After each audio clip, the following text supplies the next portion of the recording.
तो हेलो भाई, इस वीडियो में हम देखेंगे कि प्रबंध के आधारभूत सिद्धांत क्या है जिसको हेनरी फयोल ने दिया है। और ये इनका जीवन काल क्या था, 1841 से 1925 तक था। जो कि फ्रांस के क्या थे, प्रसिद्ध उद्योगपति थे। कौन? Henry Fayol. ठीक है, उसने एक बुक लिखी थी जिसका नाम था जनरल एंड इंडस्ट्रियल मैनेजमेंट, जिसमें 14 सिद्धांतों का वर्णन किया गया। और वो सारे सिद्धांत कैसे थे? कारण और परिणाम पे बेस्ड थे। तो देखो कि जो हेनरी फयोल थे, उन्होंने प्रबंध के सिद्धांत को प्रस्तुत करते हुए हेनरी फयोल ने दो बातों पर अधिक से अधिक जोर दिया। पहला था कि प्रबंध के सिद्धांत की सूची जो है वो बहुत बड़ी नहीं होनी चाहिए और सुझावात्मक होनी चाहिए, और ऐसे सिद्धांत की व्याख्या की जानी चाहिए जो कि अधिकतर परिस्थितियों में लागू हो सके। ये तो थी पहली बात। अब दूसरी बात पे हम चर्चा करते हैं। तो दूसरी बात यह थी कि प्रबंध के सिद्धांत कठोर नहीं होने चाहिए बल्कि लचीले होने चाहिए। क्यों होने चाहिए? ताकि आवश्यकता पड़ने पर उसमें क्या हो सके, आसानी से बदलाव किया जा सके, परिवर्तन किया जा सके। तो हमने इसकी दोनों बात पे चर्चा कर ली। अब बढ़ते आगे। तो अब हम प्रबंध के आधारभूत सिद्धांतों पर चर्चा करते हैं।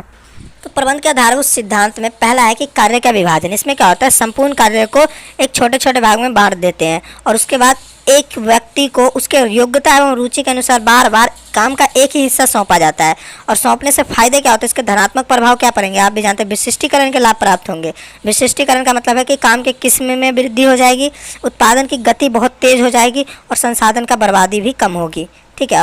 और दूसरा पॉजिटिव प्रभाव पड़ेगा कि कर्मचारियों की कार्यकुशलता में वृद्धि होगी। और एक ही बंदा बार बार जब एक काम को कर रहा है तो उसके कार्य में तो वृद्धि हो गई, करने के तरीकों में वृद्धि होगी, मतलब रफ्तार पकड़ लेगा, मतलब कम खर्चों में आपको ज़्यादा काम करके देगा। तो ये होता है कर्मचारियों की कार्यकुशलता में वृद्धि। अब अगर ऐसा नहीं किया गया, कार्य को अलग अलग लोगों को नहीं सौंपा गया, संपूर्ण कार्य को नहीं बांटा गया, तो क्या होगा? तो यही होगा कि ये जो धनात्मक पॉइंट है वो नेगेटिव बन जाएंगे। कैसे? कि विशिष्टीकरण के लाभ प्राप्त नहीं होंगे, क्योंकि उसमें जो माल जो दोगे, उसको जो काम दोगे, उसमें क्या होगा, वो अच्छा माल तैयार करके नहीं देगा और वो गति से उत्पादन नहीं करेगा और संसाधनों की बर्बादी तो करेगा ही करेगा। क्योंकि भाई बनाने नहीं आता, उसके रुचि ही नहीं है उसमें, तो है पान खा के गुटखा खा के उसी में थूक देगा, साला बोलेगा कि पता नहीं कौन सा काम दे दिया। हम तो रहते तो भाई ऐसा ही करते। और दूसरा होगा कर्मचारियों की कार्यकुशलता में कमी आएगी।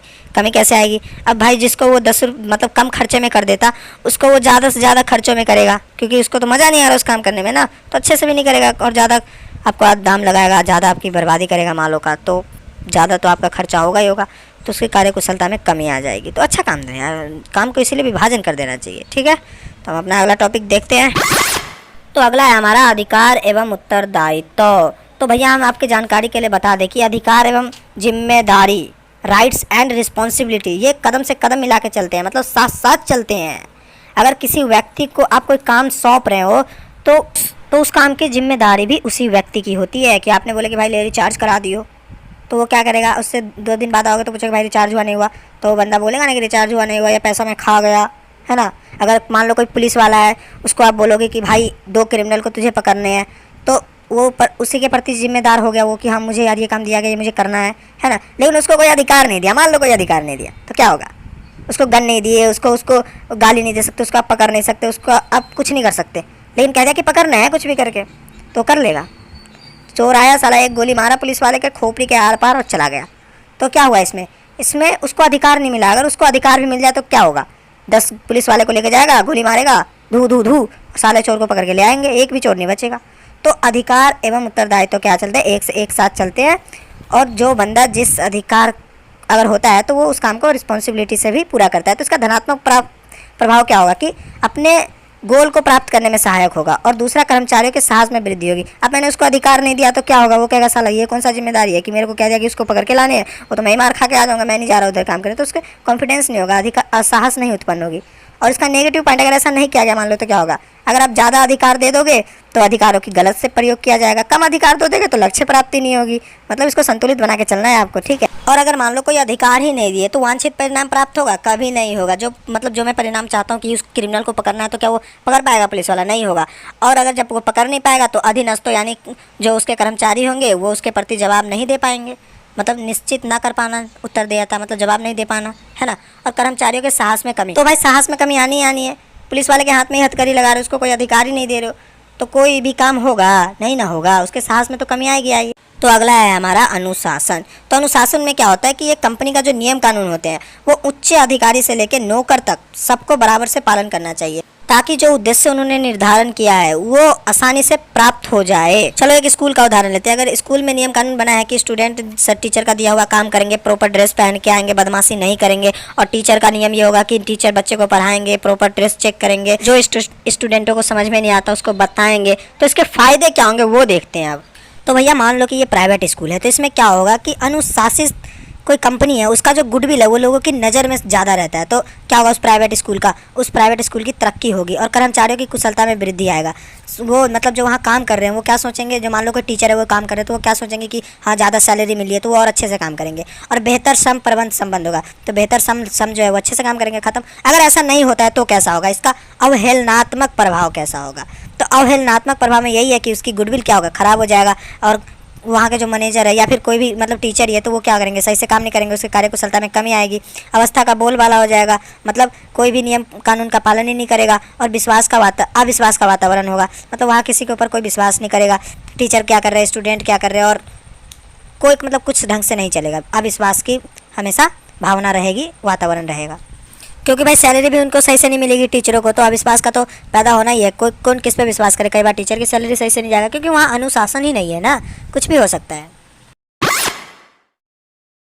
तो अब हम देखते हैं आदेश की एकता। आदेश की एकता में क्या होता है कि कोई भी काम है, उस काम को करवाने के लिए एक ही बंदा उस बंदे को ऑर्डर दे।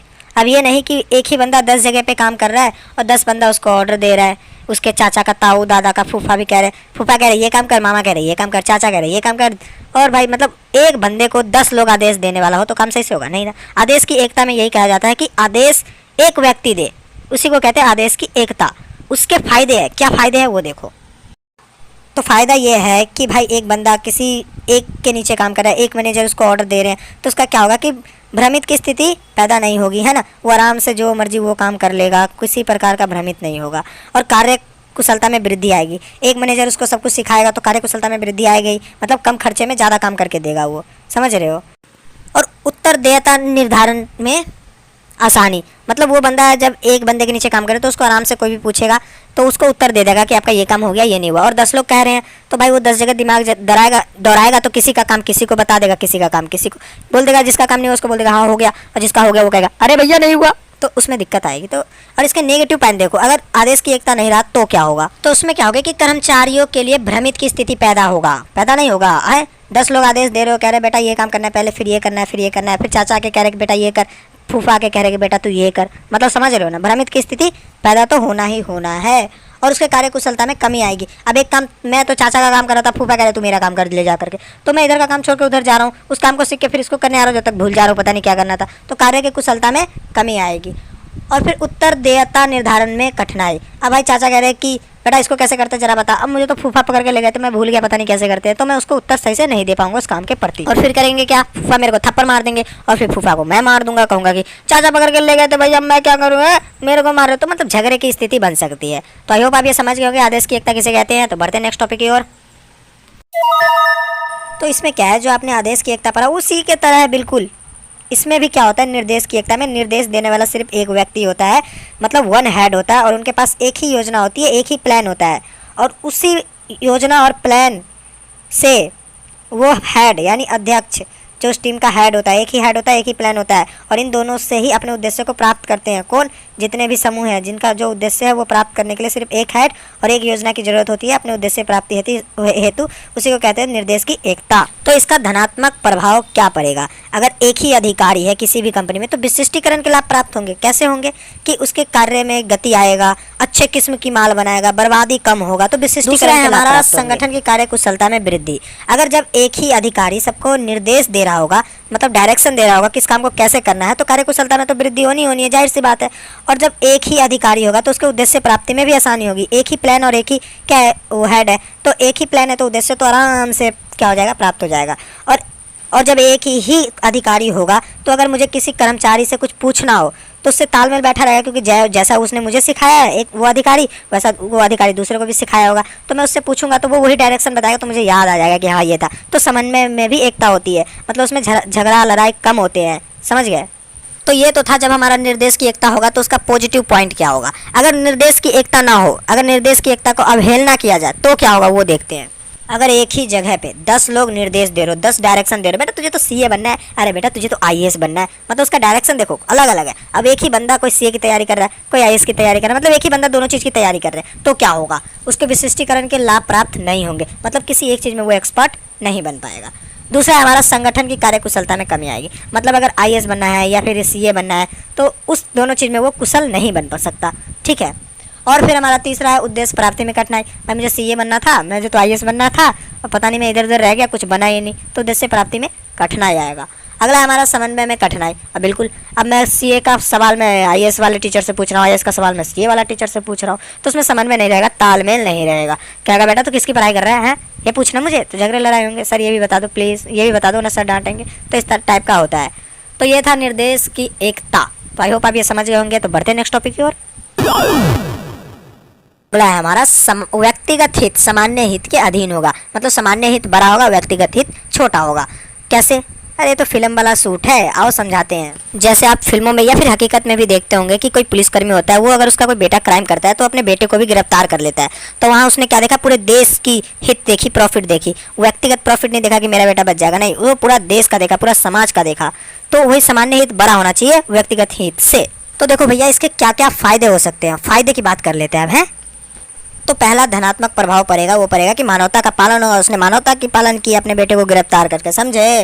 और दूसरा है कि उसमें सभी को लाभ होगा, एक को नहीं, व्यक्तिगत हित को नहीं, बल्कि सबको लाभ होगा। क्राइम, मान लो क्राइम हटाना है देश से, उसका बेटे ने क्राइम किया और वो नहीं हटाएगा तो पूरे देश के लिए क्राइम फैलेगा, और वो एक क्राइम हटा रहा है एक पुलिस ऑफिसर, तो पूरे देश को फायदा होगा कि एक क्राइम कम हो गया हमारे भारत से। अगला है संस्थागत उद्देश्य की प्राप्ति। बिल्कुल, अब मेरा उद्देश्य ही क्या था, क्राइम हटाना। मान लो पुलिस वाला क्या उद्देश्य है, क्राइम हटाना, तो पूरा उसको अपने उद्देश्य से प्राप्त हुआ उसको, ठीक है। और व्यक्तिगत एवं संस्थागत उद्देश्यों में समन्वय, मतलब व्यक्तिगत हित और जो पूरा देश का हित है उस दोनों में तालमेल बैठी रहेगी। वो ना चले हम देश के हित करने और कर रहे हैं व्यक्तिगत हित, तो उसमें तालमेल नहीं रहेगा। तो आप समझ रहे हो ना। अब इसका हम अवहेलना हो तो क्या हो सकता है, बिल्कुल इसकी अपोजिट होगी, आ जाओ देखते हैं वो भी। तो अवहेलना करने पे क्या किया, मानवता का पालन नहीं किया बंदे ने। और फिर ईर्षा में वृद्धि, मतलब लोग क्या सोचेंगे, ये यार पुलिस वाला अपने बेटे को गिरफ्तार नहीं कर रहा तो ये हमारा पैसा खा रहा है, तो उनसे नफरत करेंगे पुलिस वालों से लोग, समझ रहे हो। और तीसरा हमारा कि उद्देश्य प्राप्ति में अवरोध आएगा। बिल्कुल, अब अपने बेटा का क्राइम कर रहा हो तो क्राइम को बढ़ावा दे रहा है, उसका बेटा क्राइम कर रहा है वो गिरफ्तार नहीं कर रहा, तो उसने पुलिस वाले ने क्या करा, क्राइम को बढ़ावा दिया, उद्देश्य को उसने क्राइम नहीं हटाया, उसका उद्देश्य था क्राइम हटाना, उसने क्राइम नहीं हटाया, उसने क्राइम को और बढ़ावा दिया, तो उद्देश्य प्राप्ति में कठिनाई हुई। और उसमें और व्यक्तिगत हित एवं संस्थागत हित में क्या हुआ, समन्वय का अभाव रहा। मतलब व्यक्तिगत हित और समाज का, मतलब पूरे देश का जो संस्थागत हित है, मतलब कंपनी की बात है यहाँ पे, पर अब समाज से जोड़ो इसको, तो समाज के हित और व्यक्तिगत हित को उसने बढ़ावा दिया, समाज के हित का तो कुछ बचा ही नहीं, तो समन्वय का यहाँ पे अभाव रहेगा। व्यक्तिगत हित और संस्थागत हित के उद्देश्यों में समन्वय का अभाव, मतलब व्यक्तिगत हित को बढ़ावा दे रहे हैं और संस्थागत हित को नहीं, तो यहाँ पे इसका अवहेलना करने पर यह नुकसान होगा। व्यक्तिगत हित को नहीं बढ़ावा देना भाई, सामान्य हित को आपको बढ़ावा देना। व्यक्तिगत हित कहाँ रहेगी, सामान्य हित के अधीन। तो अगला है हमारा कर्मचारियों का परिश्रमिक, मतलब कि जो कर्मचारी होते हैं उनको अच्छे खासा आप क्या करें, वेतन दे, ताकि वो एक अच्छा रहन सहन का स्तर उपलब्ध करा सके। इसीलिए मैं कहता हूँ नौकर कभी मत बनो, एम्प्लॉयज़ बनो ही मत। साला नौकर को चाहिए क्या, दो टाइम की रोटी बस। तो भाई इसीलिए अपना बिजनेसमैन बनो यार, कर्मचारी बनने में क्या मज़ा है। अरे क्या कहते हैं उसको कि तैरना है तो भी समुद्र में और किनारों में क्या मज़ा है। तो आप कर्मचारी का परिश्रमिक से यहाँ ये मतलब है कि आपको कुछ अच्छे खासे, मतलब कर्मचारी को एक अच्छे खासे वेतन दे दिया जाए और एक अच्छा खासा रहन सहन वो उपलब्ध हो जाए उसको, बस 2 टाइम की रोटी खाए बंदा बहुत है। तो इसका धनात्मक प्रभाव क्या पड़ेगा, अगर आपके कर्मचारी को अच्छा खासा, भाई 10,000 उसने तुझसे मांगा तो उसको 20,000 रुपये दे रहा है, ले बेटा काम कर, तो उसका क्या धनात्मक प्रभाव पड़ेगा। तो भैया जब उसको 10,000 की जगह 20,000 मिल रही है तो उसकी संतुष्टि में वृद्धि होगी, क्या कि ये मज़े आ गए भाई, किस कदर का पैसा मिल रहा है ना।